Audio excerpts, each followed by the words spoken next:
Anne of Green Gables. By Lucy Maud Montgomery. Chapter 23. Anne comes to grief in an affair of honor. Anne had to live through more than 2 weeks, as it happened.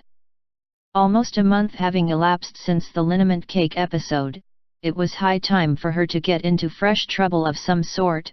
Little mistakes, such as absent-mindedly emptying a pan of skim milk into a basket of yarn balls in the pantry instead of into the pig's bucket, and walking clean over the edge of the log bridge into the brook while wrapped in imaginative reverie, not really being worth counting.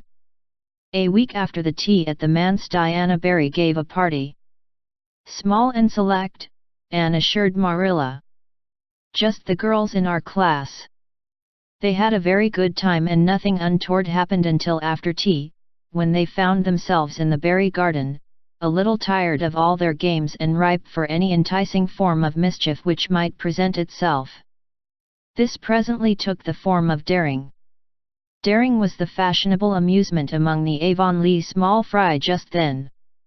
It had begun among the boys, but soon spread to the girls, and all the silly things that were done in Avonlea that summer because the doers thereof were dared to do them would fill a book by themselves. First of all, Carrie Sloane dared Ruby Gillis to climb to a certain point in the huge old willow tree before the front door, which Ruby Gillis, albeit in mortal dread of the fat green caterpillars with which said tree was infested and with the fear of her mother before her eyes if she should tear her new muslin dress, nimbly did, to the discomfiture of the aforesaid Carrie Sloane.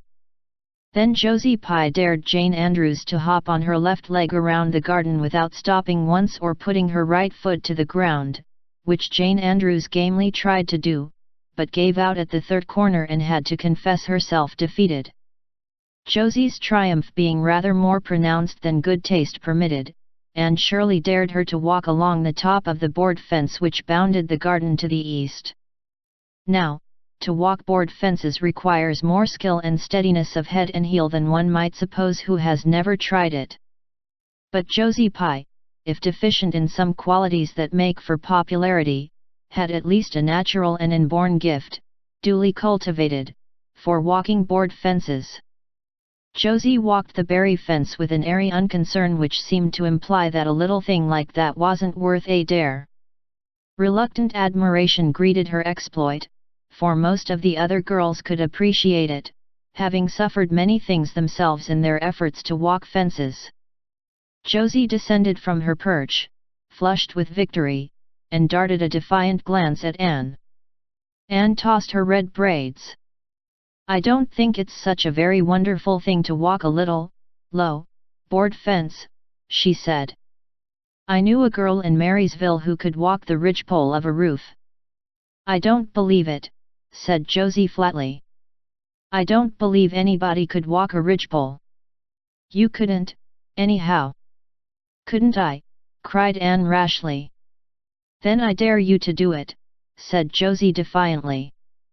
"I dare you to climb up there and walk the ridgepole of Mr. Barry's kitchen roof." Anne turned pale, but there was clearly only one thing to be done. She walked toward the house, where a ladder was leaning against the kitchen roof. All the fifth-class girls said, "Oh," partly in excitement, partly in dismay. "Don't you do it, Anne," entreated Diana. "You'll fall off and be killed." "Never mind, Josie Pye.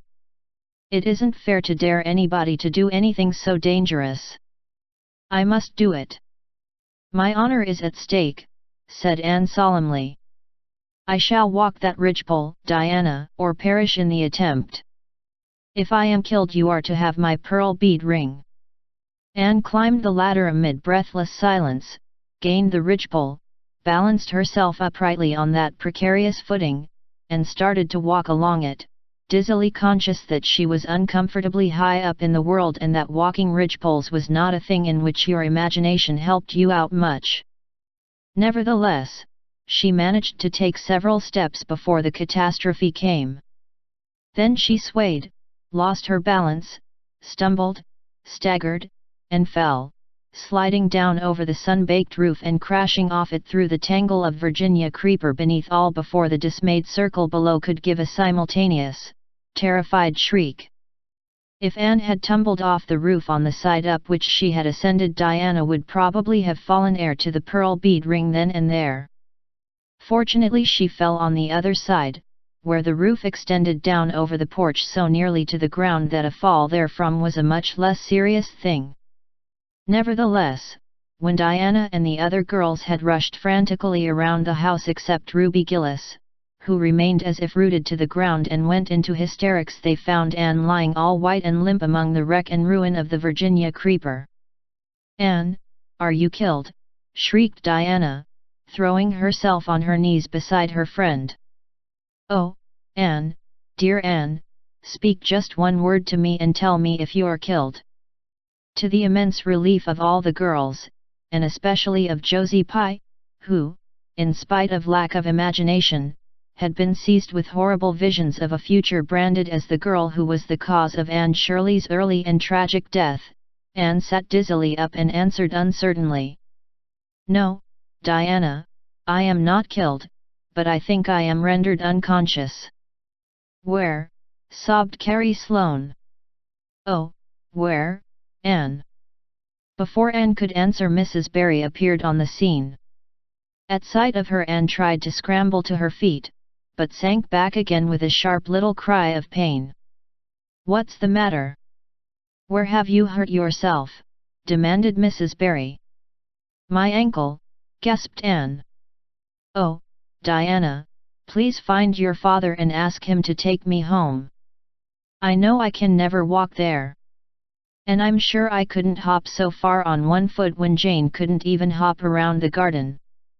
Marilla was out in the orchard picking a panful of summer apples when she saw Mr. Barry coming over the log bridge and up the slope, with Mrs. Barry beside him and a whole procession of little girls trailing after him.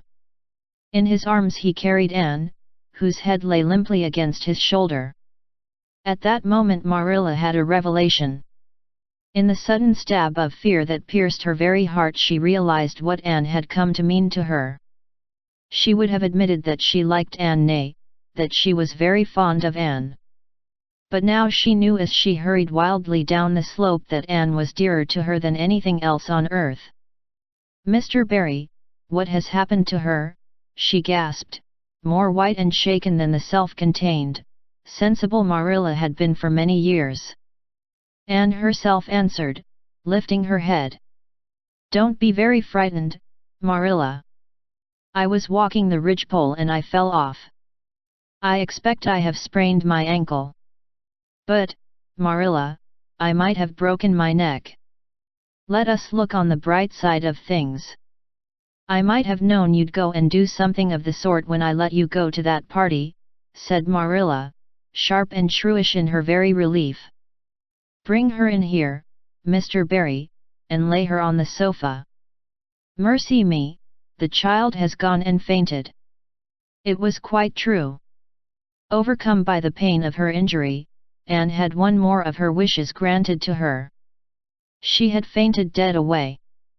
Matthew, hastily summoned from the harvest field, was straightway dispatched for the doctor, who in due time came, to discover that the injury was more serious than they had supposed.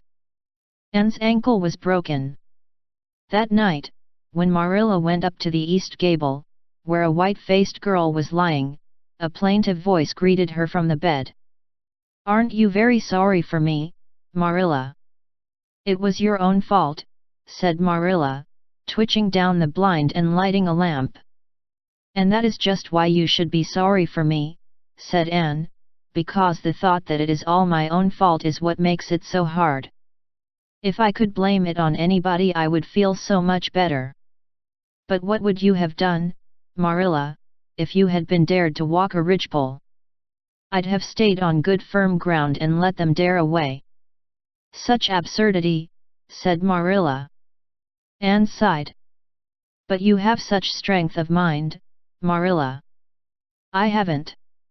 I just felt that I couldn't bear Josie Pye's scorn. She would have crowed over me all my life. And I think I have been punished so much that you needn't be very cross with me, Marilla. It's not a bit nice to faint, after all." And the doctor hurt me dreadfully when he was setting my ankle. I won't be able to go around for 6 or 7 weeks and I'll miss the new lady teacher. She won't be new anymore by the time I'm able to go to school. And Gil, everybody will get ahead of me in class. Oh, I am an afflicted mortal. But I'll try to bear it all bravely if only you won't be cross with me, Marilla. There, I'm not cross, said Marilla. You're an unlucky child, there's no doubt about that, but as you say, you'll have the suffering of it. Here now, try and eat some supper. Isn't it fortunate I've got such an imagination, said Anne. It will help me through splendidly, I expect. What do people who haven't any imagination do when they break their bones, do you suppose, Marilla?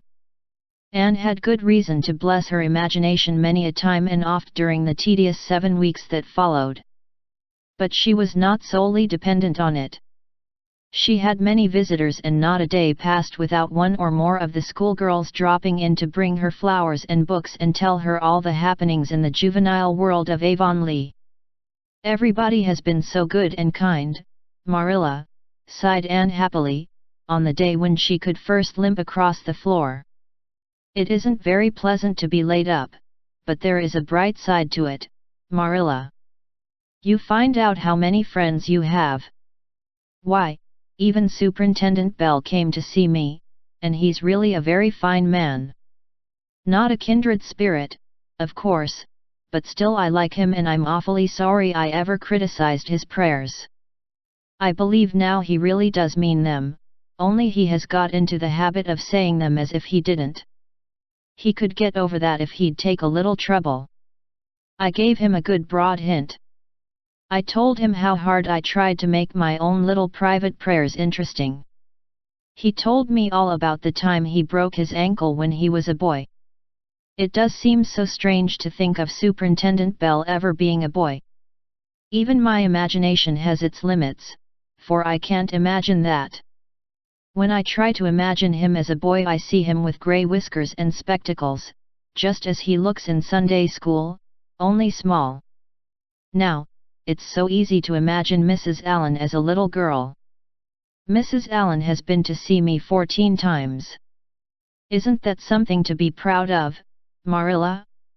When a minister's wife has so many claims on her time. She is such a cheerful person to have visit you, too. She never tells you it's your own fault and she hopes you'll be a better girl on account of it. Mrs. Lynde always told me that when she came to see me, and she said it in a kind of way that made me feel she might hope I'd be a better girl but didn't really believe I would. Even Josie Pye came to see me.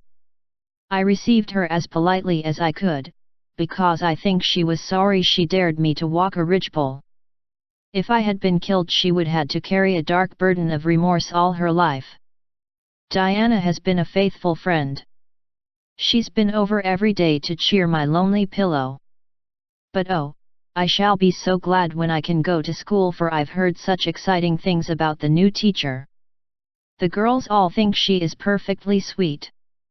Diana says she has the loveliest fair curly hair and such fascinating eyes. She dresses beautifully, and her sleeve puffs are bigger than anybody else's in Avonlea. Every other Friday afternoon she has recitations and everybody has to say a piece or take part in a dialogue. Oh, it's just glorious to think of it. Josie Pye says she hates it but that is just because Josie has so little imagination. Diana and Ruby Gillis and Jane Andrews are preparing a dialogue, called A Morning Visit, for next Friday. And the Friday afternoons they don't have recitations. Miss Stacy takes them all to the woods for a field day and they study ferns and flowers and birds. And they have physical culture exercises every morning and evening. Mrs. Lynde says she never heard of such goings-on and it all comes of having a lady teacher. But I think it must be splendid and I believe I shall find that Miss Stacy is a kindred spirit. There's one thing plain to be seen, Anne, said Marilla, and that is that your fall off the berry roof hasn't injured your tongue at all.